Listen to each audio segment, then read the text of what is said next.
Okay, so it seems we're live. Hello and welcome to Know Exactly Where. Today we're going to go through the updates that we have done in March. So we're going to be seeing what are these what are these new product updates, and we're going to be demoing them. So please leave your comments. I see here the comments as you leave them, and we can wrap them up at the end of the session. I don't expect it to take too long today, so let's just go to it. All right, so the product updates, let me just pass here the presentation. So we've done several things that we have gone live during the month of March. As you may have seen or as you may know, things go live or go on production as early as things are done. So when we develop new functionality, it every week at least we have one deployment of functionality. We tend to say that, or you can see that in our LinkedIn page. We announce when something's up, and when there and when there's something new coming up. But here at the end of the month is when we're going to wrap them up, and we're going to show them all together and demo them together. So here is what we've put live during March. Basically, a group by filter for participants. You're going to see that this came about because by default, or the way it used to work, was that participants could see all their tasks by project, which was fine. But there's a way where it might be more interesting for them to see them all together, regardless of the project. So we're going to show you that later. Also, the standard durations to project templates. This is a not a controversial topic, but there's project managers that like to have very unique timelines and very unique durations for tasks, because the teams are different and every situation is different. You can still do that. So, know exactly where you can always create your own timelines for a project, but we have added the ability to have standard timelines to your project templates. So those are copied down into your projects, and then you can modify them if you want to. We have done some performance improvements. This is more of a technical thing we've done in certain screens to improve the performance. And then the two biggest things, or for this month, the biggest functionality additions are the go live date calendar creation. So we are now able to define a calendar, or to create a calendar based on a go live that we are going to be marking on a project level. So we can give an actual date for that go live, and the whole calendar will be created based on that go live date. I'm going to show you how that works in a minute. And finally, the non-working period. So we have added the functionality of defining vacation periods, or simply non-availability periods, for one or more participants. So for one or more roles that participate in the project. I'm going to show you how that works as well. So let's get to it. Let's get to the actual. So here, these are the demo is going to be about these four. We don't have the performance improvement demo, but for the rest, we're going to show you. So basically, let me see if I can change my screen to know exactly where. So we're going to start by the beginning. I'm going to show you the participants group by filter that has been added. So for any of the screens, so if I go back to the demo, you see it here. So for any of these screens, the participations, my pending tasks, the overdue tasks, or the due in the next 7 day tasks, you're going to see here that not only do they show themselves, so not only do they show like that. Here they are grouped by project, so you can see here Pfizer ES. That's the only project in this case, but you can see that it's filtered. It's not filtered. It's grouped by the project. If we had more than one project, we would see the same section as this one multiple times, one per project. And now we can actually ungroup these. So we click there, and then there's only one section for all the projects. Here we can see the project name in that case, so we can see the actual project name. But we do see all the tasks that are pending and expected to finish here for all the projects, regardless of what project it is. This is sorted by the expected to finish. So that's a change. So basically, the ability to group or not group by project in the participation screens. All right. So that's, leave your comments. If there's any comments, just post them. I will be able to read for any of any of the things that we demoed today. The second one is a standard durations to project templates. That's going to be also rather quick to show. So basically, we go back to our project templates. You might remember the screen from the last overview live event. So when you are creating a project template, if I am going into my logo design template in this case, here you see that we have the screens, we define the tasks, we define the predecessors, we define the roles. And after defining the roles, step number 4 is to define these standard durations. So here you will see the ability to create these durations here. And well, basically they work in exactly the same way as creating durations for projects. So that shouldn't be a surprise, but now it's available at project template level. Actually, if I duplicate this template just for the sake of it, so if I go back to the project templates and I want to duplicate this template, that will be copied as well. So those durations, I'm going to call it duplicated. So these durations are going to be also part of the duplication. So we can go to step number 4 for the duplicated template. And here we see the same durations. Of course, if I change something, it will only affect the template that I have open right now. So that's the way it works. And also if I, let's say that done, and also if I create a project based on this template, the duplicated project, doesn't really matter if it's from the duplicator or the other one, they're exactly the same. So if I create the project from there, I also see that the updated update durations, so you see the duration step is already in green and is already okay.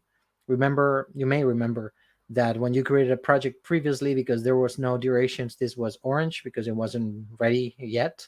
Now it is. If it comes from the template, you will see that it's green. You still can change them at project level, so you still can do whatever you want with your project regardless of the template, but at least it's something that it's predefined, so it's standard. If you don't want to touch it, you can leave it, and then you're more ready to get started with the project and the creation of the calendar.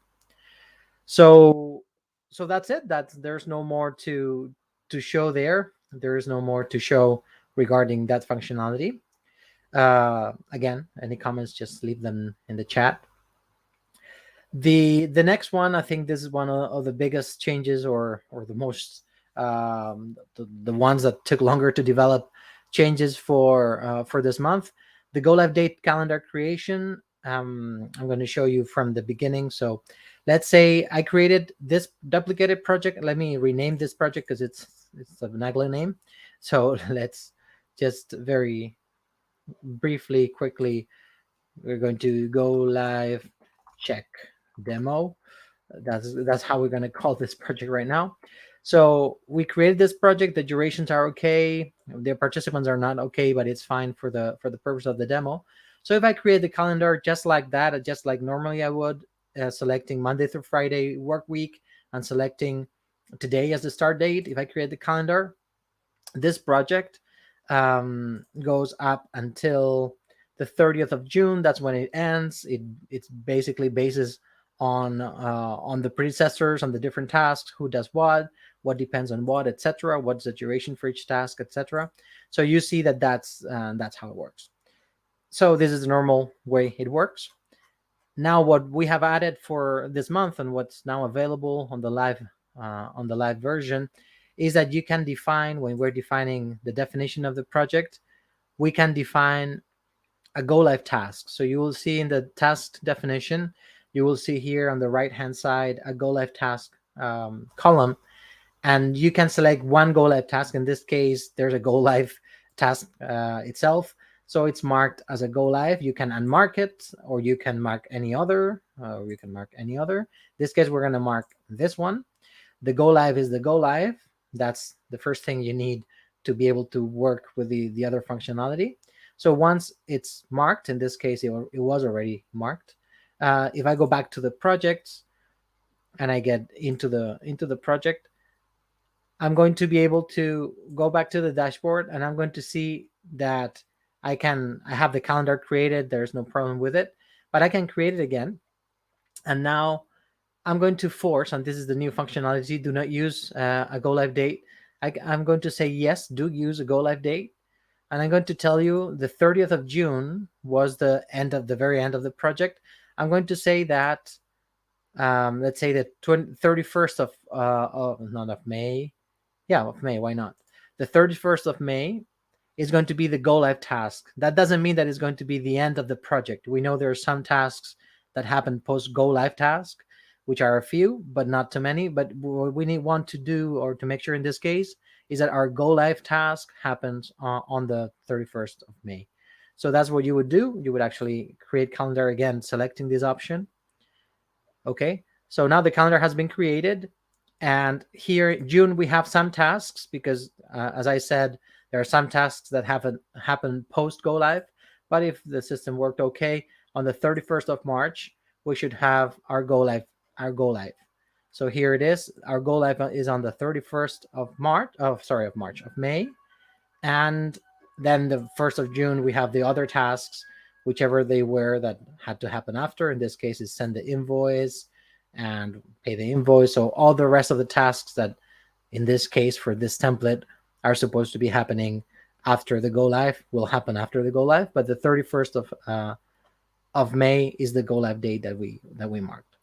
So that's the functionality. It's split into two, as you saw. On the one hand, you select which is the go live task of your project. On the second hand, when you create the calendar, that's when you are going to mark, I want to go live on this date. Just for you to know a little bit more on how this works, or what happens inside. What really happens inside or behind the scenes is that the system is going to simulate calendars until it finds the one that you want. So what it's going to do, it's going to start reducing duration of different tasks. Usually it starts with the ones that take longer to complete, and it keeps on reducing durations of the tasks from the most to the least. It just goes one by one. So it starts with the task that takes longer, then it takes the second task that takes longer, then it finds each and every task, and that's it. And when it doesn't find it, it doesn't get to the go live that you need, then it goes to it takes another day off, it takes another day out of those until it finds it. So that's the way it's simulating it until it does find it, and then it's the calendar that is kept, or the calendar that is actually created, is based on those simulations. So that means that if I go back to the project definition, in this case the durations definition of this project, these durations have changed. So here, from the top of my head, I know that all these fours used to be fives. So if actually we go to the template, we would see that these were fives. If we go to the duplicated template very quickly, you will see that those were fives, that those durations were originally 5. But for the project itself, because we told it to create it with a go live restriction, those durations have been diminished, or have gone down some. Well, they have gone down at least one day, depending on how many were needed to match the go live with the actual go live of the project. So you saw this was the case. Then there is the case that there it can happen, or at least the system detects, when you're trying to create durations. So when you're trying to have a go live date that is not feasible. And the definition of not feasible is when you have all your durations back to 1, and even if everything just lasted 1 day, you cannot meet that go live. That's when the system will not allow you to create that. We're going to do that right now again. So we're going to create the calendar with a go live date. And the go live date, now I'm going to force it to be, I don't know, next week, next whatever it was, Friday, next Thursday. So if I try to make it next Thursday, it's not going to work, because even if every task takes 1 day, it won't happen. So what the system does in that case, it's basically to tell us that it's not feasible, that we're trying a go live date that cannot happen. And it actually gives us the first go live date acceptable has to be a working day after April the 21st. So the first go live date, the first working day after this date is the very least go live date that we can set for this project. So we know nothing. If we start today, this project, the bare minimum that can happen with duration 1 would be the 21 days, or well, more or less. So this doesn't mean that it's recommendable at all to just go to base everything on the go live, but we know that sometimes the projects are based, or a contract doesn't get signed unless a project can be done in a certain amount of, or up until a certain date. So that can help us gauge whether that's possible, and we can actually check their durations after we try, and we simulate the go live that we're being requested, and then we definitely make the decision of, with these timelines we cannot do it, or we can, but at least the system allows you to do that. And okay, so that's the go live date filter. So sorry, the go live date calendar creation. So that's there. And the very last thing to show today, to actually demo today, is the non-working period. So another, as I was saying, another thing that we have is a non-working period. So let me create another project from this template, either the duplicated or the other one. So non-working periods check. That's kind of how I'm going to call it. So again, we have the project, we can create the calendar, but in this case, let's say that we're going to do the same thing, or let's create the calendar in the same way. So we're not going to use the go live filter now. We just create the calendar. And again, the calendar by default, based on the default standard durations, will finish on the 30th of June. So that's fine. That's the way this calendar is set up, and these predecessors and these durations are set. So that's okay. But then what I'm going to do is, let's imagine that in our company there is a week during April that we're pretty much not available. There's a yearly event that this company does that we cannot really do. We cannot be counted on for anything else. So there's a yearly event. All our attention is with that event. So whatever other things we're doing, including our projects, need to count on the fact that we're not available on that week. So let's say that I'm going to create. I enter this. You saw it. There is this new project and working periods screen here. It's fine by default because there is no need to have non-working periods.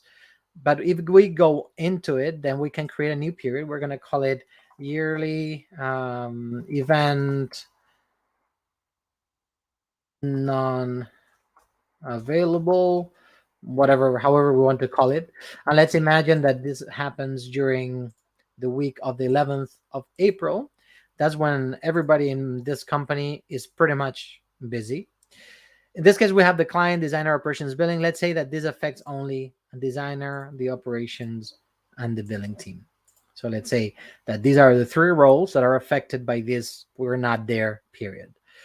You can have everybody being affected. You can even have only one person being affected for a specific period. The person is on maternity leave. You They're not available, so don't count on them for this period, and that will change what's feasible and what's not in your project timeline. But well, that's what we have created. When we click done, the first thing you'll notice is that the calendar has to be recreated. And this is because we've changed non-working periods, which do affect calendars.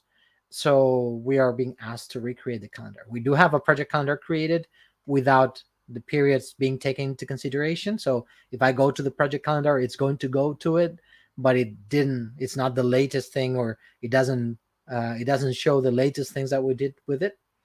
So the usual way, or what's expected, is to recreate that calendar. Let's say it starts on the same day, and I'm creating it. So now the calendar has been created taking into consideration that period. So now you see that it no longer ends on the 30th of June. So on the 30th of June, it doesn't end. It does end about a week after. And that's because three people of this project are not available on the week of the 11th. This doesn't mean sorry, the 11th of, what was it, of April, basically. This doesn't mean that the tasks, and this is by design, the system is not blocking those days. The system is just adding the end dates of those tasks. They're adding those non-working periods as if they didn't exist, because sometimes we don't want to block days out that might be usable in those, precisely in those non-availability periods. Sometimes the non-availability is not full, so you're still seeing the tasks happening on purpose, so that you may or may not work on them, but the calendar as a whole doesn't expect you to be there, or at least it adds those days after those tasks. So It's a bit on purpose that you still see that those are working days and that things could be done on those days, but still the timeline has grown during that week. It doesn't count on you being there to meet the expected durations. All right.